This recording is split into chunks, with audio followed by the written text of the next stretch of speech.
Good morning, everyone. Thank you for the opportunity to come up here and talk about exports. It's a small but very important piece of the whole demand picture. The organization I work for, the U.S. Grains Council, is a trade association, nonprofit trade association that does foreign market development for corn, barley, sorghum, ethanol, and distillers' grains. I've got about 28 slides here to go through in 15 minutes, so going to have to move very quickly because I do want to hear from a couple of experts that we're going to bring up here for a panel. So bear with me as I go pretty quickly. But it's an exciting time for exports of American products, and ethanol is no exception. And I think we're poised to grow even further than what we're seeing now. Here's a look at our global footprint. We have 9 international offices, with our most recent international office being opened in New Delhi, India, a couple of years ago. Our headquarters are based in Washington, D.C. We have full-time boots on the ground in 30 countries around the globe, and it's that network that allows us to run programs in around 60 countries to develop markets for ethanol and distillers' grains. We set a record last year for ethanol exports in the previous crop year at 1.75 billion gallons. And that's not including the ETBE, the ethanol that's going to Japan in the form of ETBE, which is about 140 million gallons, give or take. So all told, we were looking at about 1.9 billion gallons of exports in the previous crop year. I think it's also worth noting that we did that without Brazil. Brazil has shut our market completely off there. We used to export upwards of 500 million gallons to Brazil, and we didn't do very good progress on that front. This is a look at the current crop year, and we only have 3 months of data, but we're starting ahead of pace of last year. We're about 37% ahead of last year's record pace, and again, that's not including the ethanol going to Japan in the form of ETBE. Look at our priority markets this year that we're going to be focused on. Canada, largest market that we'll touch on in a little bit, and in the panel. EU and UK are taking a lot. Japan in the form of ETBE. There's some exciting developments I'll talk about in Japan here soon. Southeast Asia, the countries of Indonesia, Vietnam, and the Philippines represent the most promise there. And then on the African continent, Nigeria is moving towards an ethanol blending policy as well. We've also got a list of secondary markets that are still very important, just not throwing quite as many resources into them. Mexico is one of those. Colombia has taken a lot of ethanol from us as well. Central America, Peru, Ecuador. Those last two, India and South Korea, they're top 5 export markets, and it's only industrial. Need to work to get fuel and other applications in there. Speaking of other applications, on-road fuel, on-road ethanol is our main focus, but we're also looking at some of these other applications to incrementally grow the pie, and in some cases, like SAF, substantially grow the pie. We're looking at bio-based chemicals, at SAF, marine fuel, clean cooking stoves, heavy-duty diesel transition, and ethanol electric gensets. And we have folks that are experts in these fields, both on a full-time and part-time basis, working to push policies around the world for these applications. I do want to mention the RAP program, the Regional Agricultural Promotion Program, released by the USDA last year. It's a major influx of cash coming into my organization and other like organizations like Soybean Export Council, Wheat, Meat Export Federation, those type of groups. We got a major influx of cash from USDA, and we're spending a lot of that on ethanol. So we've had 2 rounds that have been released. The first round we got 17 million, and the second round we got 16 million. In that first round, we're dedicating half of that 17 million to ethanol promotion globally. And in the second round, it's just short of 40% that we're putting towards ethanol promotion. I do want to thank the members of IRFA for contributing to this fund. As a requirement to get these funds, USDA is requiring a 10% match from industry. So IRFA and other ethanol associations stepped up and fulfilled that 10% match that we needed to get those funds. And really appreciate you looking at it as really a 10-to-1 ROI for your dollar. And we want to thank you for your support on the RAP program. We'll be putting those dollars to good use. Quick look, we're going to dive into some of the countries where we're working in Asia and Southeast Asia. In all of these countries listed here, we've had pretty good success in helping guide policies, I guess with the exception of Korea. Taiwan, we're working on an E10 pilot initiative there, and they're interested in SAF. We just recently partnered up with Yamaha to do E100 tests in their motorcycles. They've got a lot of motorbikes in Taiwan and a lot of the countries there throughout Asia. So that's an important market for ethanol. Korea, they've been very resistant to adopting a renewable fuel standard, which we're trying to push there. Their oil refiners are really getting in the way. So on-road fuel has been a difficult push in Korea, but they're a big industrial market, and they're a transship market, shipping, bringing it in, transloading onto smaller vessels and shipping to Philippines and other nations there in the region. The Philippines, we've really worked hard to get their government to move from their E10 mandate up to an E20 discretionary blend. That was done last year. We sat on an advisory committee with their Department of Energy to help that happen, looking to establish an E20 mandate. So we'll watch for ethanol exports to this important market, the Philippines, continue to grow. And then Japan. Japan has been one of the most exciting stories that we've had.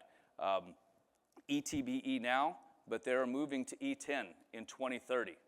That's a billion-gallon market in Japan at E10. They have pledged to go to E20 by 2040. Now, they're saying that it's going to be similar gallons when they go to E20 because of demand destruction, EVs, hybrids, shrinking population, and the like. That's a stretch to cut that fuel demand in half in 10 years. So we'll see, but they have pledged to go to E20 by 2040. I was just there last week. Their government is saying they're going to keep handling the ETBE and direct blending. That's a lot of infrastructure needs, so I'm not sure that they're going to be able to do that, and the SAF that they want to do as well. We did take an executive mission recently to Vietnam and to Indonesia, and that's really a tale of two different positions between those two countries. Vietnam is currently at a 5% blend in their premium grade, and we're close to getting them to move to a 5% blend across all grades, and then we'll continue to push for E10 across all grades there. Well, while I was in Vietnam, their Ministry of Economy was saying, and we had already gotten past the election, they said, tell your government we want a free trade agreement. We want to deal with you guys. We know we've got a trade imbalance with you, and we think ethanol is a good way to help balance some of that trade. So that's a message that we relayed in Washington. Vietnam is ready to deal. Indonesia, not so much. They are very, very protectionist, but this is an extremely large market. It's one of the larger populations in the world, and it's a very, very big potential market. They've got an E5 blend right now that they're filling, not countrywide, but filling what they can with local production. They're importing a pre-blend E3, finished gasoline, from Singapore. So if you see our exports to Singapore have really increased recently. None of that's staying there. It's getting pre-blended into an E3 and shipped to Indonesia as finished gasoline. Since they already have an E5 spec, what we're trying to do to get a little bit of incremental growth there is to try and switch that import spec to an E5 instead of an E3 in lack of getting direct imports for the moment, but we're going to keep working there. India, they are saying absolutely no to fuel imports at the moment. So we're trying to work to grow the industrial pie, working on clean cooking initiatives. They're the world's most populous nation at over 1.4 billion people. They got a lot of folks that are cooking in their homes with wood, charcoal, animal dung in some cases, and replacing just 5% of that demand is over 200 million gallons. So definitely something worth working on. Those cook stoves that are being deployed in Africa right now are actually produced in India. So it's got their Prime Minister's attention, and we think we might be able to do something there. They want to be a SAF hub for the region as well. So if we can get ethanol imports for SAF production, A to J production, classified as industrial, let them make in India, which is what they want to do. That's their Prime Minister's slogan, Make in India. Let them make that with our ethanol is the thought there. Working in Africa, Nigeria shows the most promise. We're working on an E10 pilot program with the government entities listed here. Nigeria's richest man just built a refinery, the world's largest single-unit refinery. I was there with Hagen, a gentleman that'll be up here with me on the stage in just a few minutes, last year, and we saw that they have at that refinery right on the coast, they have pipelines coming right from the jetty that are dedicated to ethanol, and they have dedicated ethanol tank space. So they are ready to take it. Just need to get some policy things worked out with them. So on that pilot, we're hoping to start that pilot this quarter, and we're working on working groups, on standards, a number of other issues to get this right with Nigeria from the start. That's about, at E10, Nigeria is about 300 million gallons. Now, we're going to have to compete for all this. All these markets that I'm talking about, we're going to have to compete with Brazil, but I think we're certainly up to the challenge. Latin America, Colombia. Well, I think we're starting with Central America. So Central America, Costa Rica has a couple of terminals ready to blend. They're saying countrywide E10 by 2026. We'll see. They've pushed it back a couple of times already. So hopefully they don't continue to delay that. Guatemala, again, we've been told there, E10 by 2026. And when you take the triangle there of El Salvador, Guatemala, and Honduras at E10, that's about 130 million gallons. Small, but certainly additive to the pie. Now we'll talk about Colombia. Colombia last year imported more ethanol than they ever have from the United States at around 100 million gallons, and that's despite a countervailing duty that they have in place on our ethanol going in at 20% or 20 cents per gallon. It's not been prohibitive to exports. Now, on a side note, Monty Shaw did go with us on a trip to Colombia last year, and I heard that their president found out about that, and so they're now reviewing their immigration policies in Colombia. But they are talking about E14 as well, which would be a nice boost to the Colombian demand. Peru, currently blending 7.8% there, trying to push them to E10 as well. And then Mexico, don't sleep on them. We got E10 passed a few years ago when I was the director down in the Mexico City office for the Grains Council. We got E10 passed. The MTBE lobby came out and full force against it, filed lawsuits, took it all the way to the Supreme Court, and got it struck down on a technicality, not on the merits.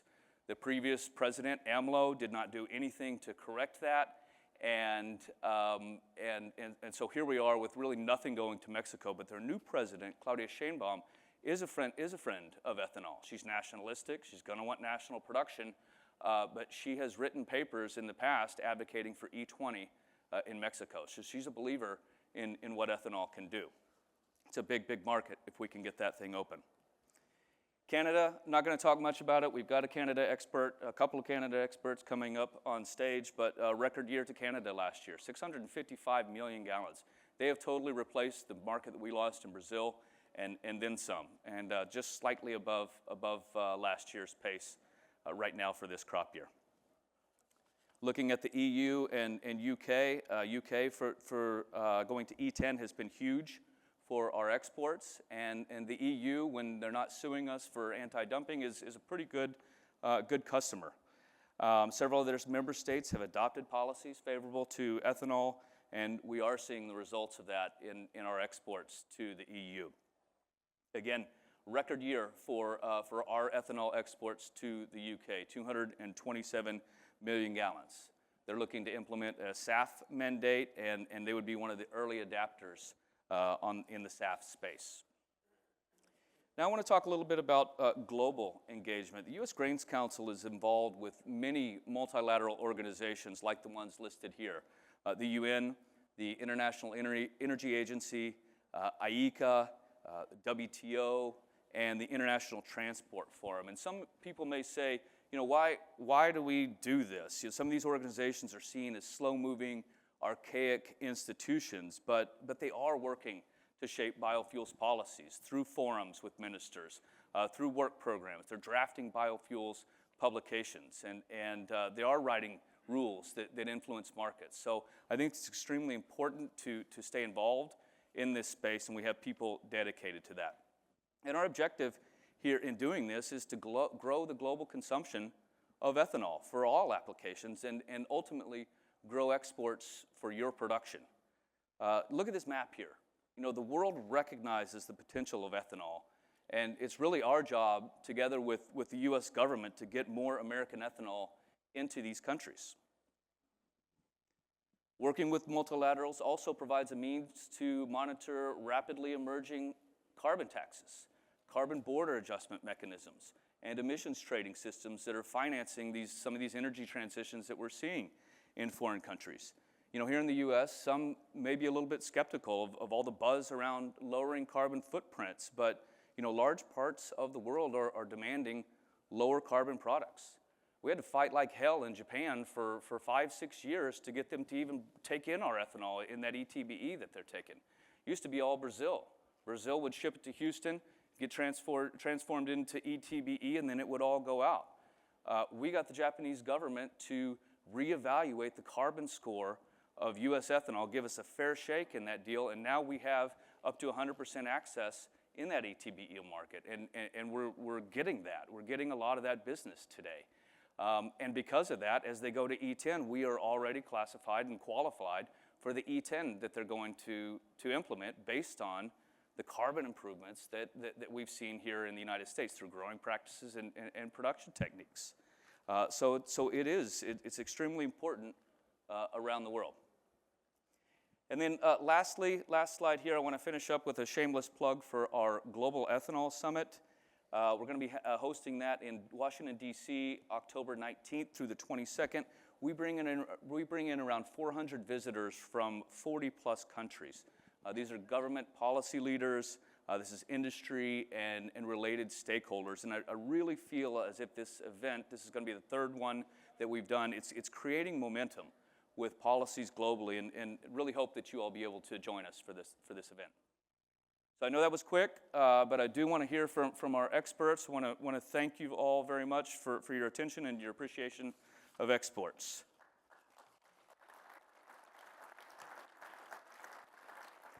So we're going to dive deeper into some of these challenges and opportunities for biofuels and ethanol. The first I'm going to bring up is Fred Gatala. He is the president of Advanced Biofuels Canada. He's got 19 years of experience in the Canadian renewable fuels sector, including previously leading work to establish biofuel carbon value, life cycle analyses and regulations, sector engagement and sustainability initiatives, and expanding advanced biofuel use into the aviation and marine sectors. Thank you, Fred. My bio was too long. Yeah. Next, we have Hagen Rose. Hagen is the Vice President of International Trade at Eco Energy, and over the last 16 years, he's worked in commercial roles in the ethanol industry, concentrating on international supply and trade. Hagen has joined the U.S. Grains Council on numerous trade missions and has lived to tell about it. Thank you, Hagen. Thank you. All right. Center seat. I think I'm going to take this one. Perfect. Or, Where would you like? yeah. You want to take that one? There we go. So to get started here, I'm going to have Fred kick us off with a couple of quick slides on Canadian policy, the renewable fuels policy. Take it away, Fred. Thanks, Ryan. Thanks, Hagen. Good to be up here with you. So thanks for the global overview. This is a little bit of a focus in on Canada. So if a picture is worth 1,000 words, I think this picture is worth about 690 million gallons to the ethanol industry here. But basically, in Canada, we've got a pretty strong web of provincial and federal policies. A couple of things. It's a pretty jam-packed slide that would be a good placemat. But basically, if you look at the blue numbers on Ontario and Quebec, ONQC, you see that we've got mandated markets in gasoline going to E15, or 15% renewables in the gasoline pool. That's pretty key. Look at British Columbia, the furthest most west province. We've got a sustainable aviation fuel mandate and a low carbon fuel standard that goes to a 30% reduction by 2030. Really strong market pull there.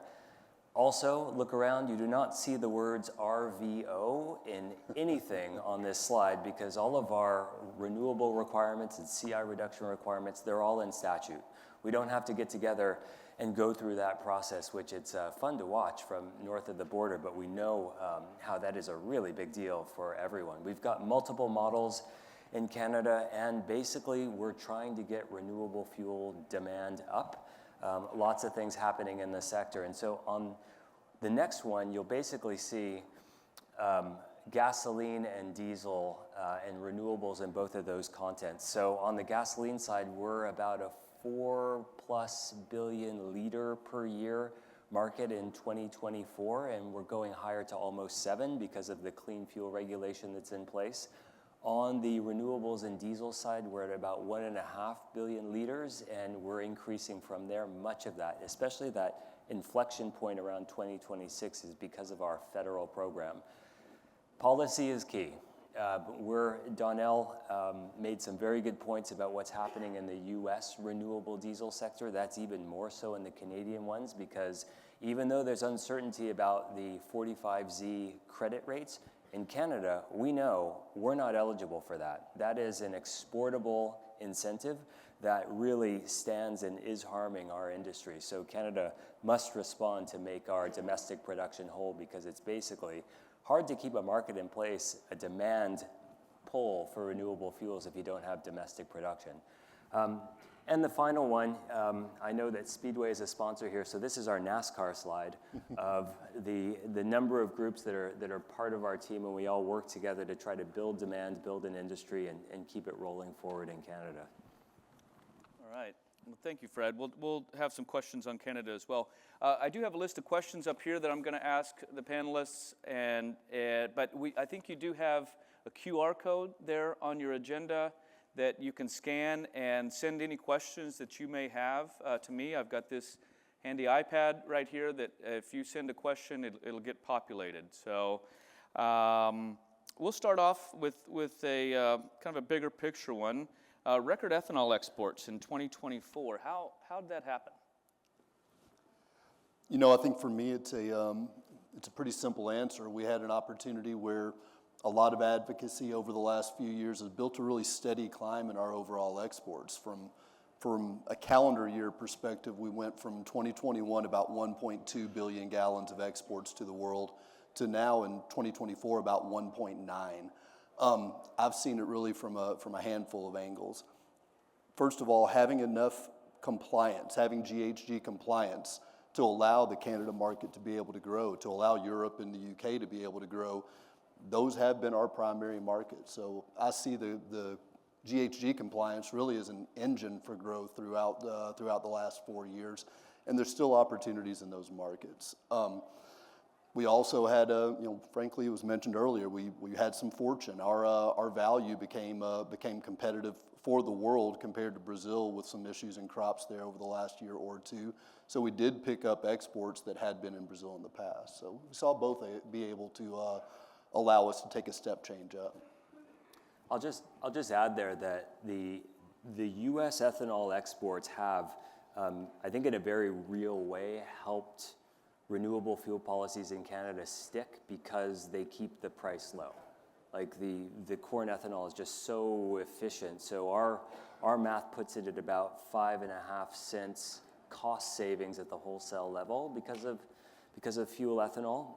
So on the whole, we need to be able to say to the Canadian government, especially an incoming Canadian government that may be of a conservative stripe, that renewable fuels are net zero cost, if not some cost savings. Like that is so important. GHGs, fundamental, but that is changing a little bit in how that's messaged.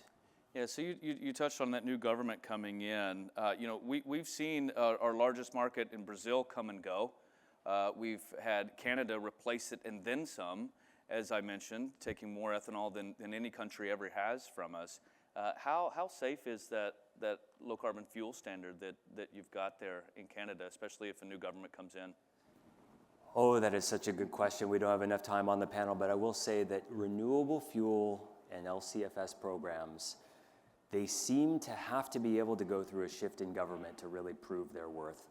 LCFS in California, right? That was a Governor Schwarzenegger policy that's gone, and that has, the state has gone Democratic, the policy is stuck. BC's LCFS was a right-of-center government. It's stuck around through left of center. Brazil, right? Lula to Bolsonaro to back to Lula again, and Renova Bio has stuck.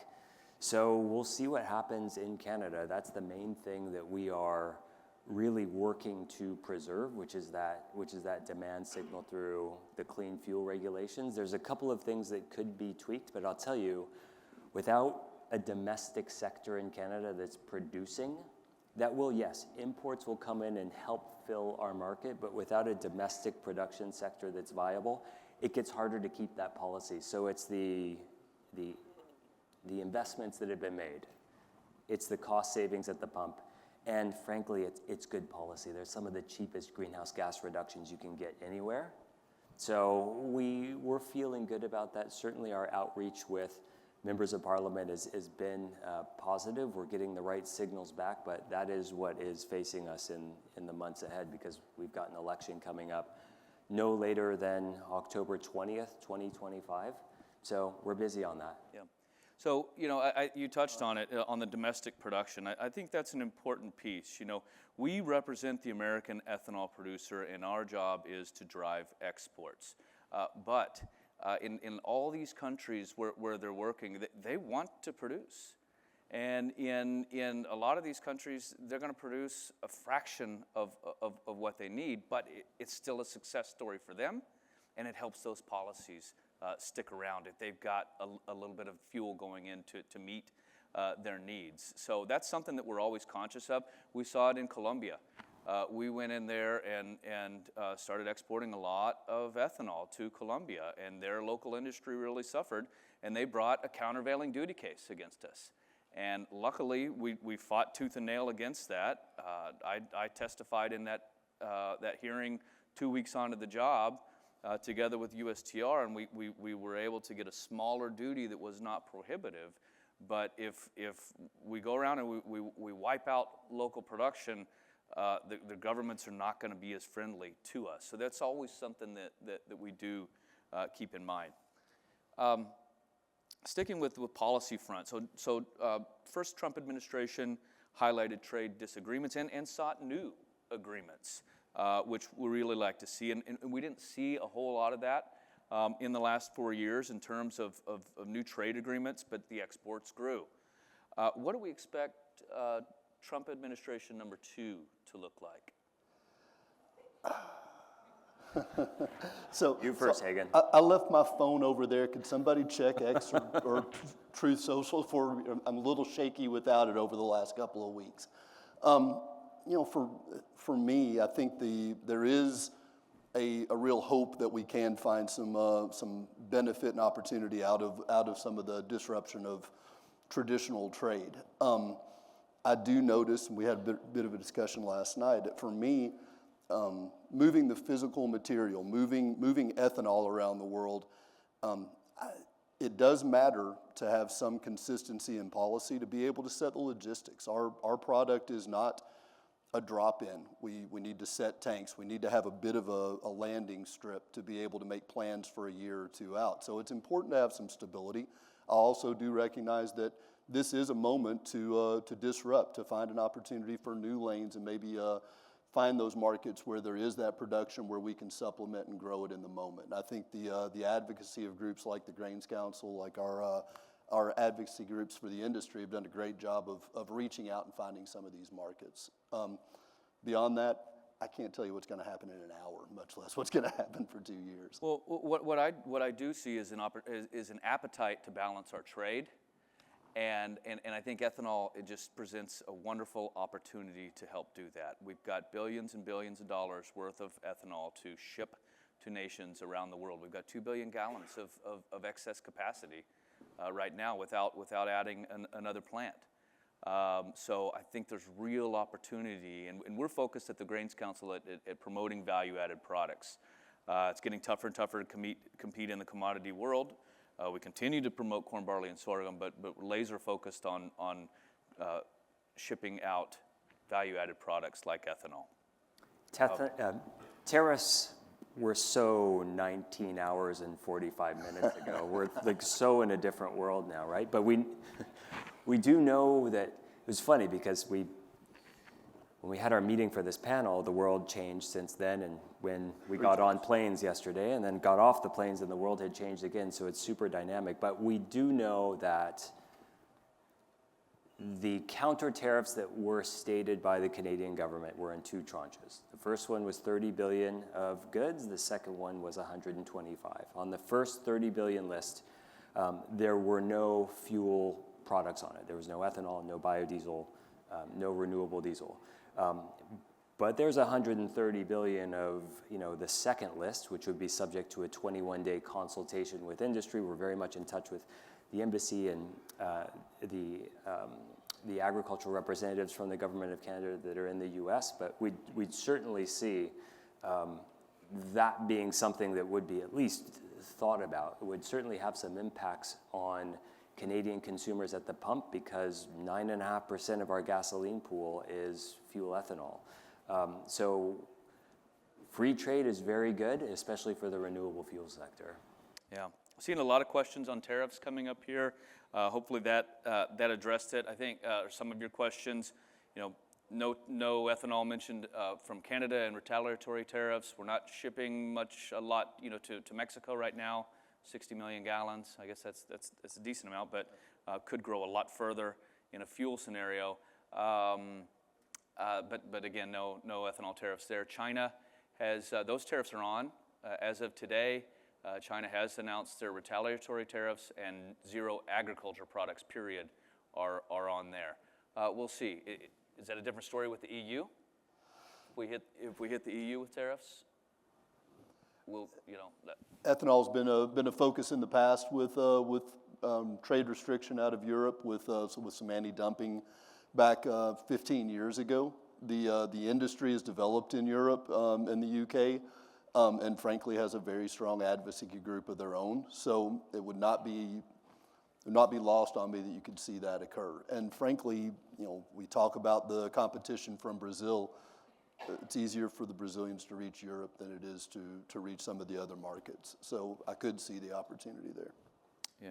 Yeah. So which markets do you believe provide the best opportunities to find substantial export growth in the next 2 to 5 years? For me, I look at our list and the one that you showed earlier. Frankly, you look at the UK and Europe, you look at Canada, you look at Japan, and we've seen remarkable growth with some of these markets, India, some of these markets that are our traditional partners. We found the ability to raise the incremental supply, and I think that's been a huge success. Frankly, there's still room in those markets for the next couple of years with an increased blend moving toward with the CFR, with Europe continuing, the UK taking more and more barrels. So within our traditional markets, we still have a reach, we still have an uplift. You mentioned in a couple of your slides, you talked about Japan. And again, another real success story from the advocacy standpoint is the ability for U.S. ethanol to fill that ETBE demand that's processed in Houston. 5 years ago, that was 100% Brazilian material that came north, processed in Houston, and then went to Japan. Now the U.S., because of work on our GHG scoring, because of the work of our different groups, we now have the access to 100% of that supply. We don't fill 100% today, some logistics reasons and various, no one moves quickly in Japan. So we've grown that supply though to over 50%. We now see ETBE processed in Japan being filled or being offered by U.S. companies. This is the first year we've seen that happen. So a growth in those pieces of the traditional business, while still seeing the opportunity to reach for the E7 or E10 between now and 2030 is a real growth story for those markets. There's some others maybe a little further reaching, but I like those in the short term. Yeah. And Ryan, I think that Canada does stay at the top of the list. 100%. Ontario this year is at 11%. It's a regulated market. Yes. It's 11% requirement by volume. There's a little bit of an adjustment that happens in their policy where the higher greenhouse gas reductions, you get a little volume decrease requirement. But Ontario's at 11, Quebec, not to be outdone, they're at 12. Alberta must update their renewable fuel standard before the 1st of January 2027, so we're looking to kick off that process sooner rather than later. They're at a regulatory requirement of 5, they're closer to 9, but there's an opportunity to say, hey, this is what we do in Canada. We say, look at what's happening in Ontario, look at what's happening in Quebec, a little bit of competition. And the first thing that you should probably know about Canada is that the provinces have far more control over their energy and environmental policy than US states do. They really do try to be quite different, and they're not able to be told exactly what to do by the federal government. So provincial demand is where it's going to be at. So a lot more opportunities there, especially as E15 becomes far more available in Ontario and Quebec. So still bullish on Canada net demand increasing. It is worth noting that there is some logistics work that has to be done. You hear themes from me, and it's GHG compliance, it's logistics. Having the tanks available to really raise that blend, there are some limits today that are being worked on in the markets, but it does take some time. It's not simply turning the switch to get us to the E15. And is that a lot of just transload that's happening? Absolutely. So, today, Canada is a rail-supplied market from the U.S. primarily, a little bit of water coming into Montreal, but there's only so many spots where you can move from rail to truck efficiently. So seeing that grow, and frankly, the geography is dispersed. So trying to get to some of those furthest markets to truly achieve that full blend is a challenge. Someone asked here, are EVs being adopted in Canada in a big way? Where I live in Vancouver, you'd think it was 100% adoption. There's so many Teslas on the road, but Canadians like big vehicles, like to be able to do the road trips in the same way. So yes, certainly a lot of EV adoption, just like is happening here. We see some of the shine starting to come off that a bit. We would see under a conservative government some of the EV incentives being rolled back. Our clean fuel regulation does award credits for electric vehicle charging infrastructure, so that is a credit generation opportunity. So I think EVs are going to be part of the mix, but you look on our street in our neighborhood and you see a lot more plug-in hybrids happening, and so that story of high renewables in the tank plus plug-ins is quite compelling. So I think EVs are going to be part of the mix. But the efficiency of the internal combustion engine, especially when you get renewable fuels into it, is quite useful when it's combined with a battery that can go a certain amount of range. Okay. Let's move down to South America.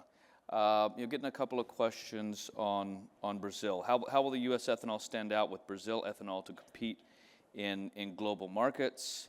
And then there was one on how do we avoid destroying our tropical rainforests in places like Brazil in building these markets. They're pushing exports in a big way. They're out there practicing what I've called diplomacy through agriculture. They've got top ministers traveling the world. Their embassies are fully engaged in countries globally to push their ethanol exports and also to get countries to use more sugar for ethanol production, because they're a large sugar producer. They want sugar off the global market. So they're out there in full force. How do we push back against some of those things? We get an unfair score on indirect land use change. Very, very unfair, especially in markets like in models like the Corsia model under ICAO for SAF. How do we push back against some of these things? So Brazil is a fascinating market. We see the sugar and sugar ethanol market that competes particularly on some of the industrial lanes that frankly are typically going to remain Brazilian markets. On a fuel basis, in the past we did compete with sugar. We also saw the value in the Brazilian market being able to simply absorb a lot of new production, a very flexible blend of gasoline to ethanol, the hydrous ethanol that it can be priced such to be really the most elastic market in the world for consumption.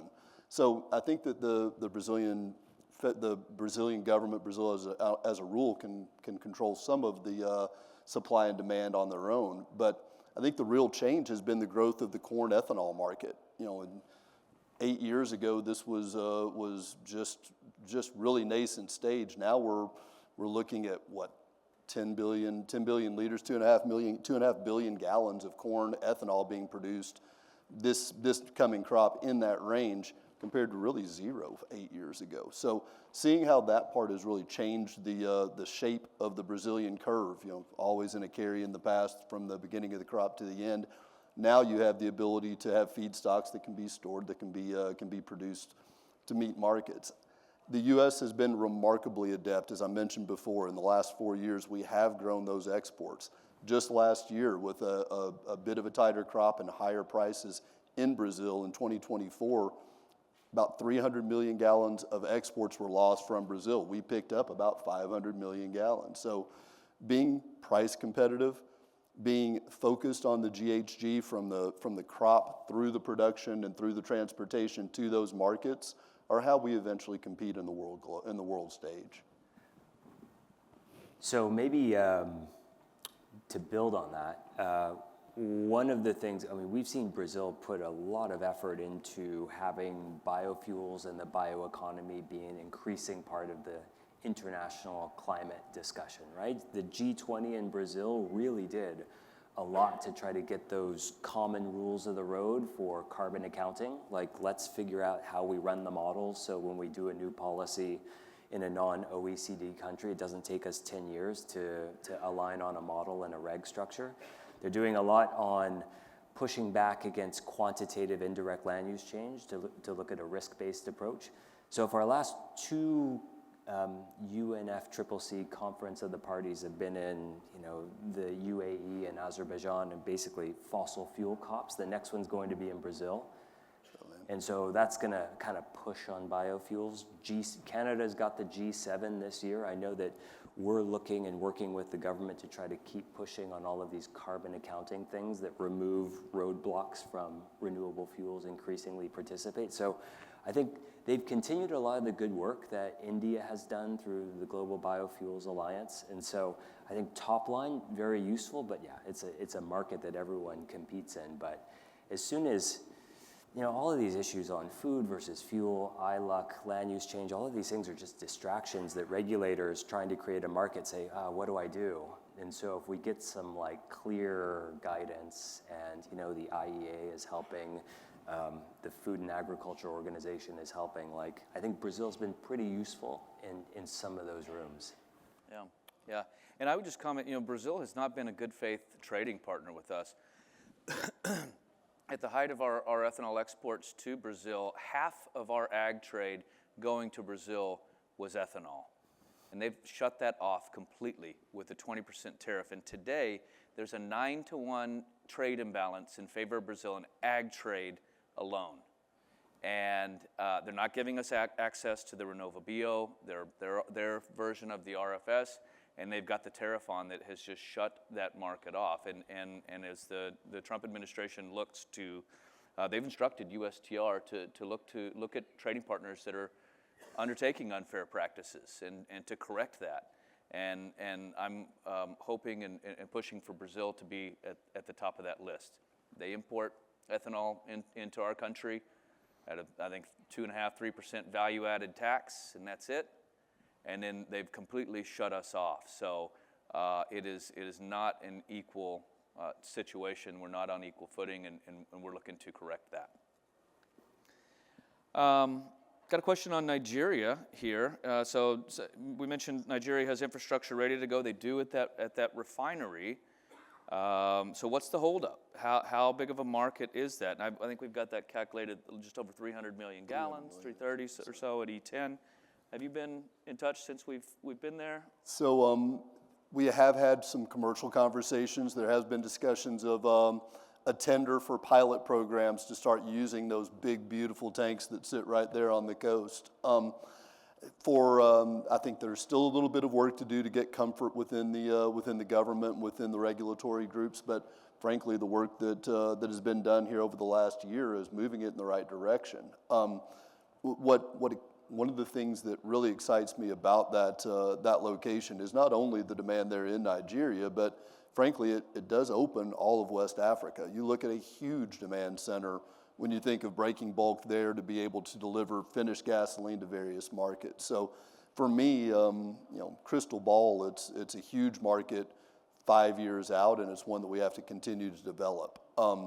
Today, I do think that we'll see in 2025 some first tastes of that blending in those pilot programs that you mentioned in your slide. So I'm excited about the midterm and hopeful for the near term.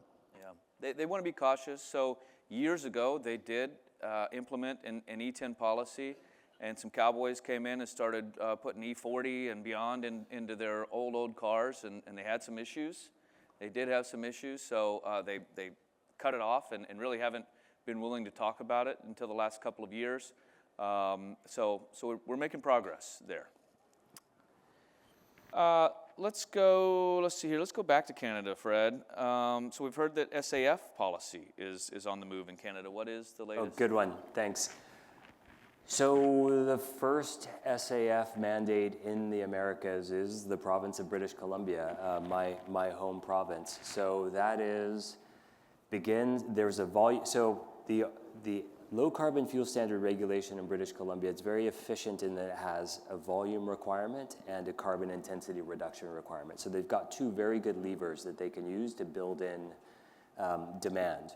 SAF, it's the new kid on the block. It needs a volume signal in order to find a foothold. If you just put a carbon intensity reduction requirement on jet fuel, that likely ends up with additional renewable diesel just being used and the credits created and used in that compliance market. So what they've got is a volume requirement that starts at 1% in 2028 and goes to 2 in 29 and 3% in 2030. They have a carbon intensity reduction requirement that starts at 2% in 2026 and goes all the way to 10% in 2030. In Q4 of 2024, Neste, the Finnish renewable diesel and SAF supplier, inked a deal with Air Canada that basically fulfills the majority of the 2030 volumes in the first half of 2026. So the regulator started slowly, but now the market has clearly responded. There's far more SAF available now than there was when they were doing the regulatory consultations. Key things to know about that market is the model that's used is GH Genius.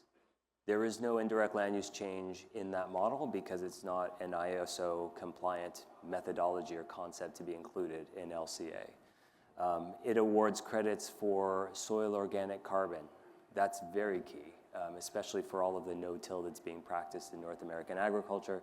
And there's carbon capture and sequestration. So it's very much a renewable fuel market for aviation that doesn't have all of these additional layers and complex sustainability criteria that are layered on that we've seen in Europe have basically kept out food and feed feedstocks from participating. So we do think that it's a good template, and we hope that that's picked up by other provinces, states, countries. We were hoping that California went that way. I mean, the second half of 2024, it looked like something was going to happen in California. We ended up with an MOU that was a little bit watered down, but we think LCFSs are very ripe for including jet fuel. So we'd like that to continue. Okay. Here's one on here I can't resist, SAF related. Why isn't Taylor Swift the biggest advocate for SAF? Because the Eagles are going to win the Super Bowl.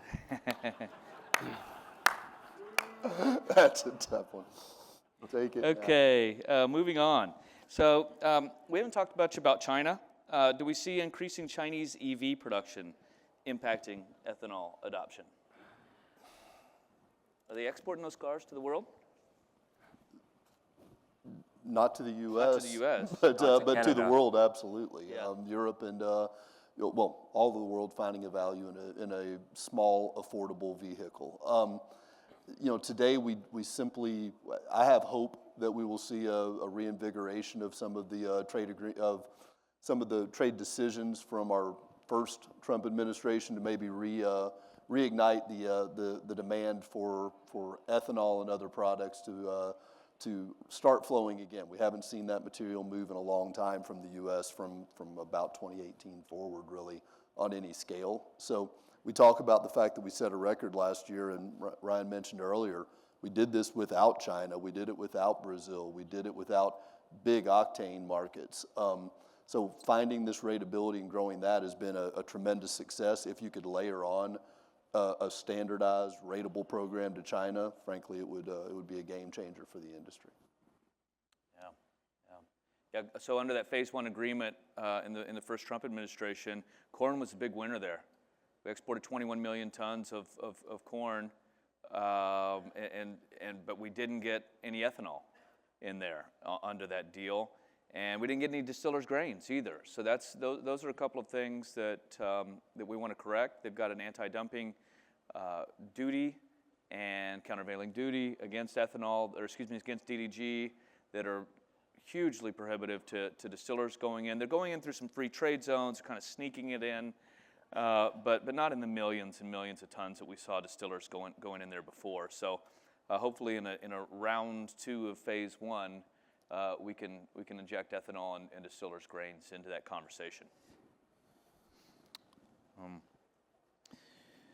Right. As we're getting close to the end, I've got some questions on carbon, on soil health. So where's the question on soil health? How do we address soil health within the context of these goals to grow supply? Question here. Certainly, the idea of sustainable farming practices is a positive, and does, ideally will fit into a carbon footprint or carbon requirements in the U.S. and elsewhere. I think I'm not the expert on soil and soil restoration, but clearly the practices that we can improve the overall GHG would be included in something along this line. Yeah, the CSA, the Climate Smart Agriculture, are we still calling it Climate Smart Agriculture? Is it Conservation Smart? I don't know. I feel like the C is going to change a little bit, but having those things all incorporated into the policy so there is some type of CI benefit. I mean, we see that in 45Z. It just feels like, in the early 2000s, I'd say, you talk about LCA results with biofuels, and someone would say, but are you including the diesel that goes into the combine? Like, we're so looking at this in a life cycle perspective that it's part of it, and given the right signals, the right CI score additions, that helps with all of those pieces. I know that in our federal LCA model in Canada, that's open LCA based in GHGenius, like soil organic carbon, which is the main thing that we interface with on the CI perspective, is all included there. So I think it's part and parcel of it. And certainly kind of the theme of how we grow the exports, we've talked about the fact that our base markets, our top markets, are all carbon focused. We also talked about these markets that we want to reach toward, the Central America markets, the Japan markets. They're also following these same guidelines. Frankly, California's program could look more like Europe's in a couple of years. So these pieces aren't going away. One of the questions that I get a lot is how important is it, the work that we do from the farm level all the way through the process? The markets where we see the growth are in these markets where we're doing the work to be able to demonstrate the great work from the farm level all the way through the processing and saving the carbon along the way in order to hit these markets. Central America will follow a European model because they supply material they produce to Europe. Japan is following an ISCC plus model that requires statements and confirmations of the practices. Colombia, which has been a remarkable growth market over the last couple of years, and even in the face of a low duty, is an ISO required market. There are all these pieces layer in for us to continue to grow the markets. We have to keep on moving forward on this through climate or conservation smart ag, through sequestration, through the availability of pipelines for sequestration, through the entire industry. These are the pieces that will move our next step change in exports. So, and that is a question here that, you know, is it all carbon or is it price? Is it a mix of the two? Is the price be damned or what? There are markets that will take our material versus a better price if we have the ability to provide clean logistics and the GHG savings. But certainly price makes a difference. We are a commodity. We are trading a global on a global scale. But there are some advantages that we provide out of the U.S. that frankly can overcome some of the price at times. I'd add to that the global renewable fuels, in order to keep growing. I mean, we're less than 5% of the global fuel supply. Like, there's still so much room to grow. It needs to always be able to answer the questions of what is the impact on the fuel supply. Are you endangering local environmental considerations? Like, those will always need to be talking points and data points that we always have at the ready, because we're seeing, you know, in the Canadian market, the land use and biodiversity criteria, it's very real, and that's been so helpful for us to be able to say to detractors of renewable fuels, we've been able to say, look, this all complies with land use and biodiversity. So we've got to break through some of those barriers and have good information. Just like, you know, Saquon Barkley's going to break through the defensive line, no problem, right? So those are the kinds of things that we really need to work together on. Over this way. All right. Well, we'll end with that. I'll say go Chiefs. But so we are out of time. I do want to thank you for sticking around and listening to the story of exports, and want to say thank you. And we greatly appreciate all that everyone in this room does to provide feed, food, and fuel for the United States and the world. Thank you.